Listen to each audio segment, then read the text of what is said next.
Hey, we're rolling now. Okay. These little anchorites wouldn't be so bad in the summertime, maybe, or in the fall or the spring, but in the winter, they'd be really wicked, wouldn't they, without a fireplace or something? Yes. And in the summer, they'd be beastly hot.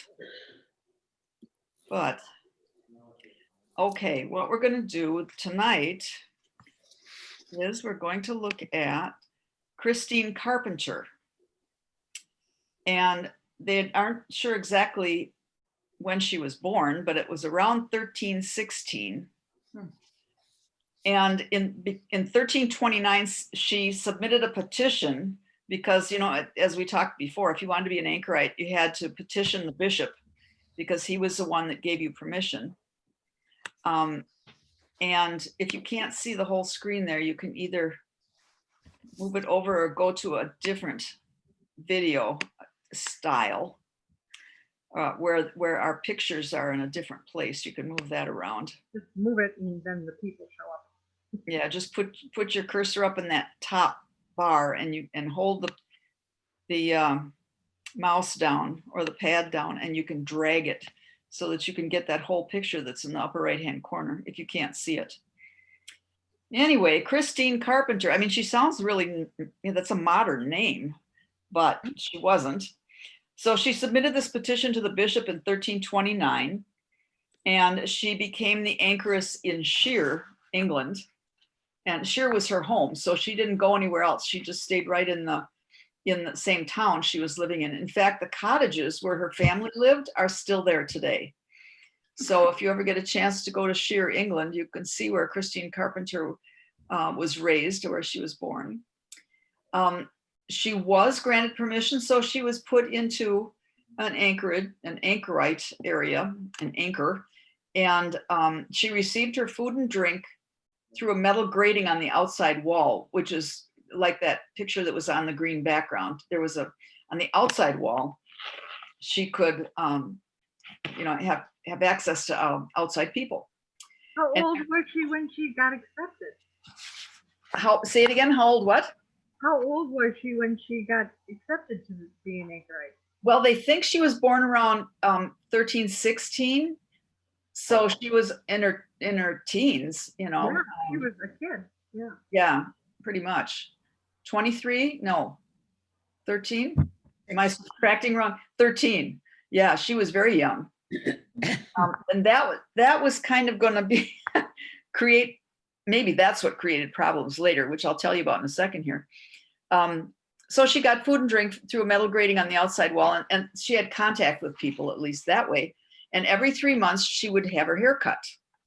How we know that? I don't know, but they've found evidence that this was one of the things that she was allowed to have done. Now, those pictures, the white pictures there to the right of her name, in the wall, in the interior of the church, between the church and the anchorite the anchor hold, there was a quatrefoil, which you can see that's an even armed cross. Quatra is 4. So there's 4 arms. You can see it on the left-hand side. Everybody see that? Mm-hmm. Yes. And she could receive the Eucharist through that, because you can see there's a large enough opening to have a hand come through. And the thing to the right is called a squint, because there's an opening, there's a large square, but then the thing on the left, which faces into the church, that's that kind of gray rectangle, vertical rectangle, is actually a passage, a hole, a narrow slit that faced the altar. So she could look through that squint, which I think that's an appropriate name, to pray with people at Mass, or she could reflect by gazing on the crucifix or the tabernacle or what was going on the altar. So not every anchor hold had a quatrefoil and a squint, both, but all of them had something where the anchorite could look into the church. But generally it was set up this way, where nobody could see in. They could see out, but you could not see in, because that would be too much distraction. If you go to Shear in the church today, the quatrefoil and the squint are still visible. You can still find them. Now, I think this is where it comes in that she was so young, because it was, if she changed her mind, if any of the anchorites changed their mind, it was equal to excommunication, and that meant everlasting hell. Because remember, when the bishop would come and bless them, sometimes, depending on the bishop, they would say the office of the dead, because the anchorite was becoming dead to the world. And then sometimes when they were walled in, they were walled in with concrete, you know, with a mason would come and wall them in, and the bishop would put the seal, his ring, on that wet stone, or wet concrete rather, so that you just couldn't get out. However, so before you go in, the bishop really wanted to make sure this person knew what they were getting into. So she was questioned, her family was questioned, all of her friends were questioned. It reminds me kind of like when somebody wants to join the FBI, they talk to everybody and anybody that has had any connection with a person. So that's what the bishop and I'm sure his helpers did. They talked to everybody, and they were examined thoroughly. They were concerned about her virtue, of course, and her chastity. Occasionally a widow would be allowed to become an anchorite, but if you were not chaste, you were not allowed in.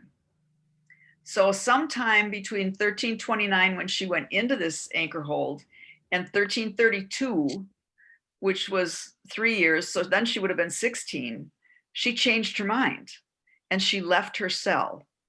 Now, I don't know how she got out there. From what I can remember, there was, and I'll show you in a minute here, there was a door. There was a door into the church that people could, someone could come in and cut her hair, or whatever. This often happened in cloistered convents also. They had doors, but then they would have, I don't remember what they were called, but they would have wheels built into the door, so that on one side, if you were inside the convent, you could put requests on a tray and then spin it around to the outside.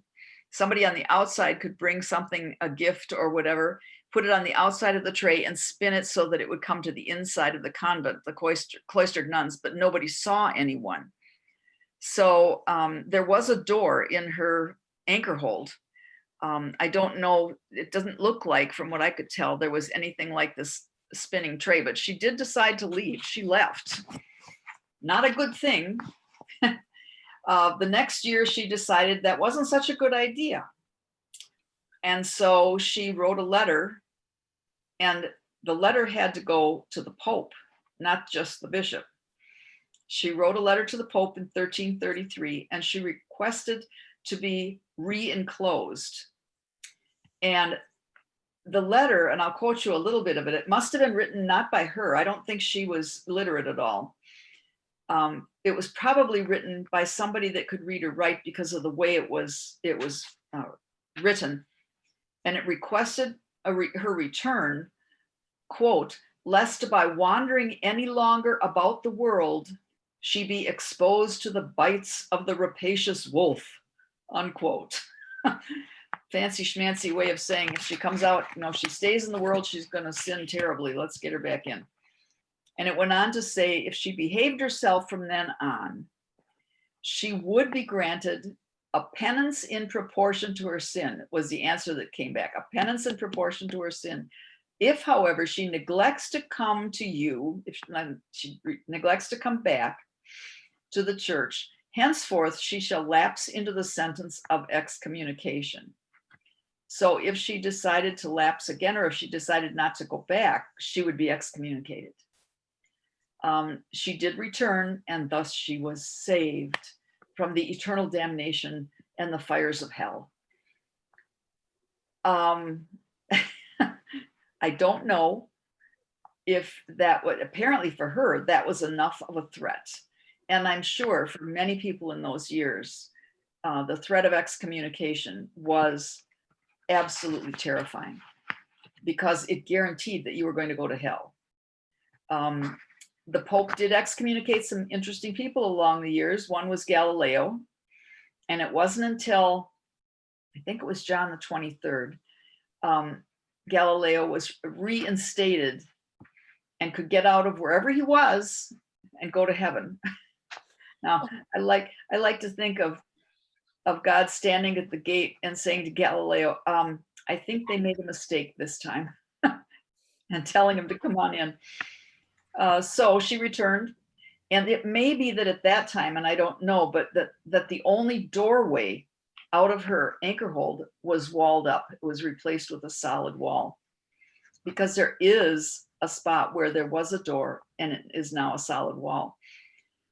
We really don't know when she died, but it was sometime after 1332, 1333, probably after 1333 easily, because that's when her letter went out to the Pope, and things were pretty slow in those years. We have no idea how long she stayed in the anchor hold. And the usual practice, I think I mentioned last week, was to bury anchorites where they lived. And so her cell would have been opened and a grave dug under her cell. Or she might be buried in the churchyard, as Wulfric was. In fact, remember Wulfric? He was dug up a couple of times because the parish priest was given such a hassle by the parishioners, because one group, the monks wanted him, and then the parish people wanted him, and the monks wanted him. So he dug Wulfric up and buried him someplace and didn't tell anybody where. So Christine Carpenter, we have no idea. Julian is buried in her churchyard, but again, things have happened, and so we're not exactly sure where. So the cell itself, as you can see in that picture, it says site of the cell of Christine Carpenter, Anchoress of Sheer, 1329. The cell itself is gone. The church is there, and the inside, the church wall against which the anchor hold was built is still there, but the outside cell that was built on is no longer there any longer. What do you want to know about Christine Carpenter? There isn't too much to tell you about her. This is really, I really hope to spend more time with her, but I couldn't find any more information. Well, this week I was thinking about what happens if they change their mind. There you go. How you answered it. Yeah. So, and I know when I was a kid, when Vatican II came along, there were a number of religious that left convents and left monasteries. And there was a great outcry from the church, but no one that I'm aware of was threatened with excommunication. Oh, one of my CCD teachers when I was in high school had left the convent, and she was a full member of our church, but she had been a nun. Yes. Yeah, there are a number of, well, Kathleen Sapelka, who was principal over at Catholic Memorial, was a nun. I've known a number of nuns, and priests, they say once a priest, always a priest. You can withdraw from the priesthood, but you can never undo the anointing. So there are priests that left and got married. Some of them joined other denominations. It was quite a thing. It makes you wonder what kept them together in the monastery or in the convent when, before Vatican II. If so many of them were, I don't know how long it took. I hate to say quick to leave once the opportunity presented itself, but it didn't hold the stigma, I guess, that it had in the past. So my sister left after 18 years, just after Vatican II. Yeah. And, so. Were Anchorites other religions beside Catholic, and was Catherine Catholic? Everybody was Catholic at that point. These were all pre-Reformation, pre-Martin Luther. So up to this point, everybody was, well, they were all Christian, because everybody was the same. If you belong to a Christian church, you belong to the Christian church. Yes, there are other anchorites. In fact, that's a much more contemporary one, but she's also Catholic, I believe. I better look her up. I'm not sure. Anyway, next week we're going to be talking about one. But yeah, there were others. There were men that went into the desert in Egypt, and there are still some there today that are Coptic Christians. So now I don't know, Pat Knuth, you probably know, are Coptic Christians considered under the umbrella of Catholicism? Yes. Yes, they are, because we used to have our liturgical minister was Coptic. Okay, that's what I thought. That's what I Yeah. thought. A lot of the Orthodox sects are considered, in communion with Rome. Not all of them, but a number of them. So, yeah, so there are still people out there today, but the ancient desert fathers weren't. They were more like hermits than anchorites. But it was, it's pretty close because you're out there in the desert. There's no connection with I hate to say civilization. There's no connection with the outside world so much, the secular world. Okay, now, I guess, did they take some sort of oath, like a priest or a nun might? Anchorites, yes, Right, yes. yes. They promised fealty to the bishop. So they only had to answer to the bishop, but they did have to answer to the bishop. So, but before they went in, and now if you want to join a Carmelite that's cloistered, they are very careful about, do you really want this? Are you sure? They go into all sorts of questions, and there's times where you spend time with them and then go home, and then, so it's a process. And I suspect that anchorites were similar. And Christine left and then was able to go back. So apparently her letter of apology and humility was enough that the Pope said, yes, I think the second time you really are sincere about staying. So it's like a novitiate where you take final vows. I'm not sure about anchorites. I don't know that there were vows, various stages of vows. Well, that's why I wondered how they could be excommunicated. What was criteria for excommunicating them? Very easy. You walk out of the cell and you leave. You go back to the world. And you're breaking your vow that you made with the bishop to say that you were going to remain an anchorite for the remainder of your days. And I as far as I know, that's the only vow that was made, was to promise, make a promise to the bishop to obey him and to never leave. And that's enough. I mean, it's a major step, to say the least, I think. Okay, so did I understand you to say that Vatican II changed that? That's when it changed, where you were no longer excommunicated? Honestly, I don't know, because anchorites dwindled away after a couple hundred years. They're still around, but I think now they're more connected to a monastery. Mm-hmm. The two contemporary ones that I did some research on are both connected to a monastery, and so they are first beholding to the abbot or the abbess that leads that particular convent or monastery. But then those people are also under the aegis of the Pope, because Mother Teresa started her own missionaries of charity. She had to go and petition the Pope to start that order of nuns. And that's not a cloistered order, but so there's a sequence of hierarchy that these people are beholding to. Okay, I'm reading a book about Mother Teresa. Yeah. And it took her a long time and a lot of pleading to get that order she wanted. Yes, because she already belonged to an order. It's like, why do you want to start another one? But she was called to do that. And it certainly, it's grown, and it ministers to the very poorest of the poor exclusively. So it was certainly a needed ministry. So, but the Anchorites didn't have a ministry as like that. They were available for counseling, and many of them became known as very holy people, and giving out really good advice and helping people grow spiritually. So they were holy women. Sometimes I wonder with Christine at 13 years old. Of course, at 13, a lot of those girls were getting married also. That was because in those years, that was so early on.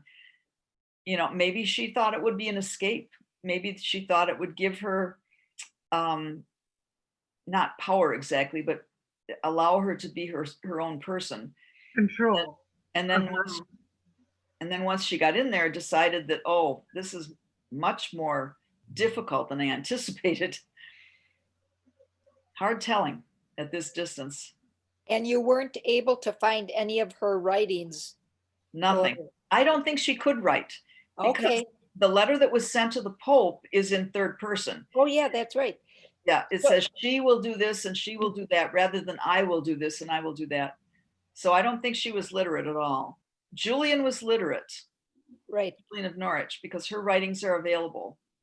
So you wonder if she had anyone coming up to her cell to ask for advice or prayers or whatever, being that she didn't have much Well, written about, you know? you know, there's street smarts and there's book smarts, and she wouldn't Yeah, have lasted, you know, I don't think she would have lasted her whole life if she hadn't grown in the depth of her spirituality and expanded her horizons spiritually. And that's really what people were looking for. Plus, very, very few people in these years could read or write. okay. This, you know, very, very few. This is pre-printing press. That didn't come in until around the time of Martin Luther, which is part of the reason Martin Luther became so wildly popular so quickly, because he printed Bibles, and because the printing press had been invented fairly close to his time. But in this time with Christine, with Wulfric was doing, if you remember, Wulfric was doing, he was a scribe, and so he was copying holy books. So all of those books of the hours and prayer books and such were all written only by monks, because they were the only people that could read and write.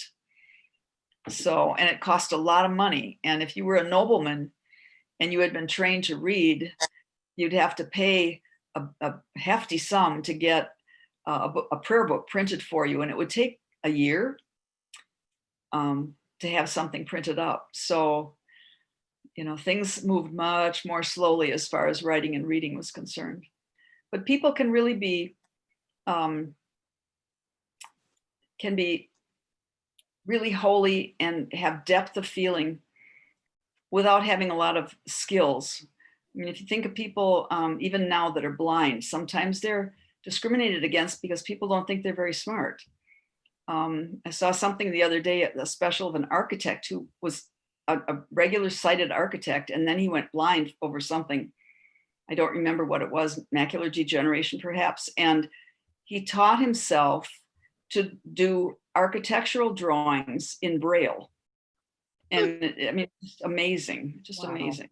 So people can adapt. It's wonderful. So, but I wanted you to show you here on this next one, which is actually the last slide, but there is her church. There's her church. This is where her cell was. And there's the doorway that they bricked up. Sure. And they think that was bricked up at the time that she returned, after she had, you know, left and then gotten permission to come back. So there was still a grate on the outside for food to come in. There was still that quatrefoil for Eucharist and the squint so she could see into the church, but there was no longer a door. Now, they don't know for sure when the door was put in, but that's the speculation. Interesting. And many of, I think it's so amazing that she was like 13, yeah, and well, then the 32, I mean, 16 and 16 is 32. She was 16 years old. Yeah, she was, 13 the first time she went in, 16 when she returned. And that was in, 1332. And then sometime after that, we don't know when she died. She could have been there another 20 years yet. Many times the Anchorites lived long lives because they were well taken care of. They didn't have the pressures of the outside world. People fed them. They could spend their time in, I mean, like we spend our time, Well, and they didn't get infections because they weren't around other people. That's right. That's right. So when the Black Plague Oh, went that's through, right. they didn't get it. Yeah. Yeah. What You're right. about bathroom type facilities? Yes. Yeah. It's how do you keep yourself occupied, and How do you keep yourself clean? well, yes, that wasn't a big issue in those years anyway. The King of England in, gosh, what would that have been? In the 1600s, that's 300 years after this, took a bath twice in his life. Twice. Once when he was born, and once when he was going to be crowned king. That was it. So Whoa. yeah, I know. That's why people carried nosegays. Although, if you're around a certain smell, you habituate to it after a while.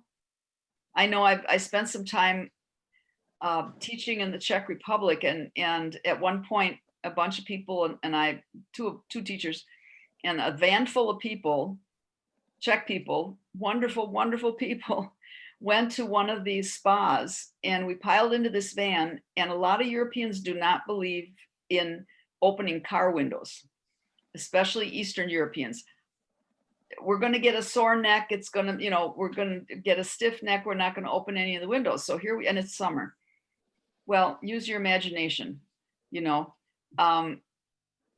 little deodorant. They had, they didn't at the time. Things have changed over the years too. This was a number of years ago. Didn't bathe every day, maybe once a week, once every couple weeks.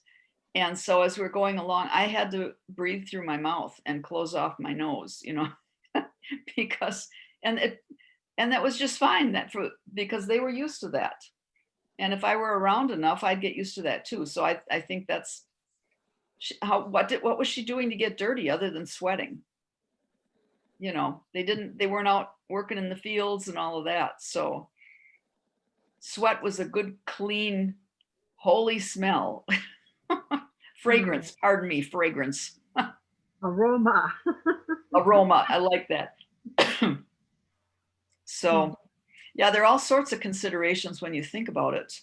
But they lived very, very simple lives, and they wanted to pray. They wanted to get themselves, like some of them flagellated themselves. They would beat with a willow stick on their back. They ate very little. They spent time in contemplation, meditation, prayer, listening for God's voice.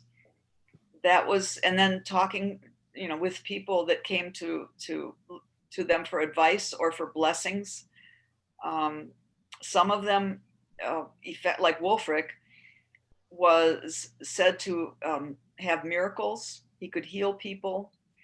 So, why not? Let's go see.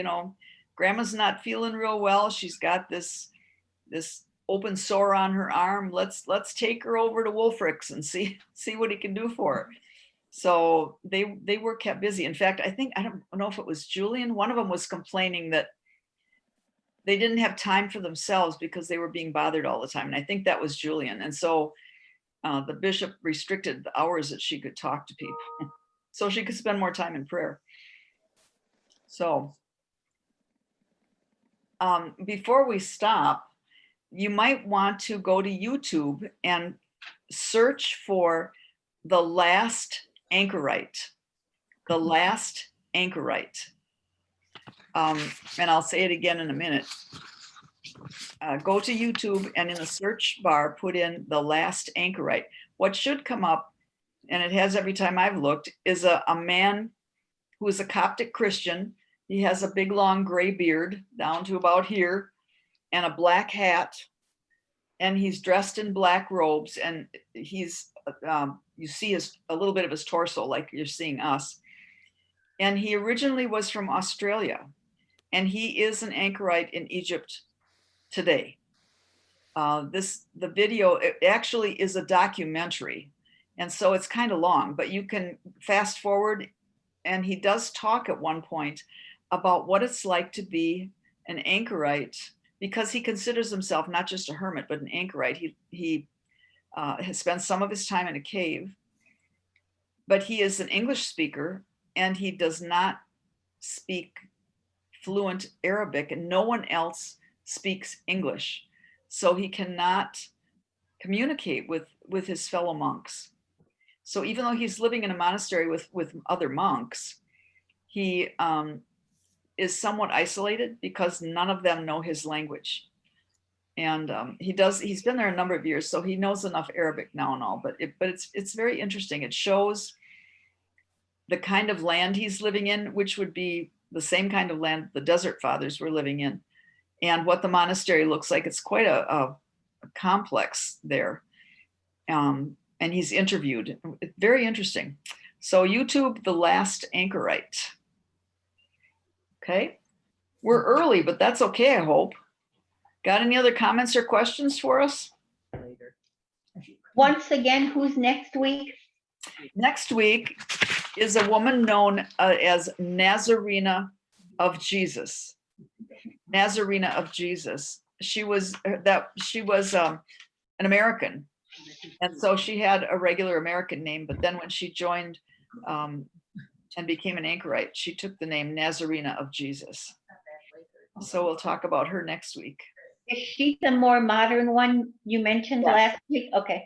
Yes, Well, she, she's American, yeah, she's got Yes. to be. yeah, she was born in 1907 and died in 1990, so she's very contemporary. And 1990, that was like yesterday, wasn't it? Yeah, well, some of us, it was. Yes, yeah, we're talking 30 years ago. But the man, the last anchorite, if you go to look at that, that video is 5 years old. So that's much more contemporary, even much more modern. So, okay. All right. No other comments, questions? I was looking for some of the writings from Julian, Yes. and there's a lot of them out there, but I don't know which ones are the better ones to buy.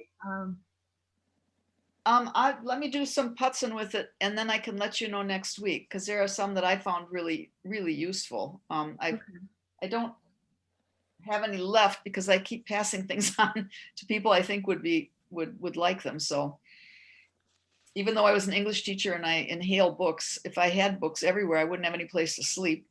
Well, that's why I do online books so much. Yes. And Yeah. a lot of hers are available with the Kindle Yes. on Yes. Amazon. Yeah. And there's some good ones. Yeah. So, but I've learned over the years, I better, purge my collections and give them to people while I'm alive that I know would appreciate them. So that's what I've done. Fortunately or unfortunately, sometimes I get books back too, and not the same ones. They'll say, "Oh, you'll really like this one. Here, take this one." I say, you want it back, or can I pass it on? So okay, Julian, I will do some checking on I'd that. appreciate that. Yeah. Sure. And I think Mary is probably going to put this session up on YouTube also. The other two are up there.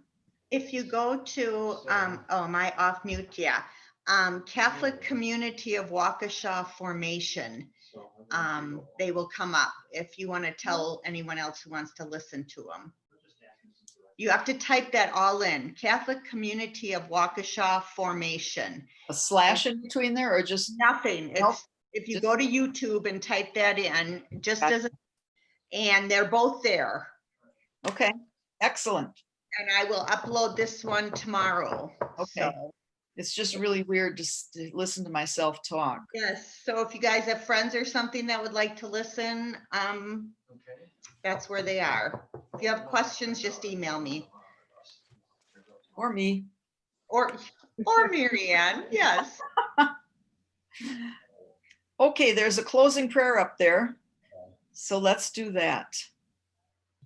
Lord, Lord, help us to help us always to always remember Remember that you are with us, us, even when we even when we flee from you or from hardships. bring us Bring back us back to you. to you so that we may praise praise you you forever. forever In words in words and in deeds. Amen. Amen. Amen. Well, now you got time to go and have a glass of wine before dinner or after dinner. That's The good. chocolate. Okay, Thank you, Thank you. Mary Ann. thank you. Oh, you're Thank very you. welcome. Again. We'll see you next week. Bye now. next week. Bye. Bye. Bye, everyone. Bye.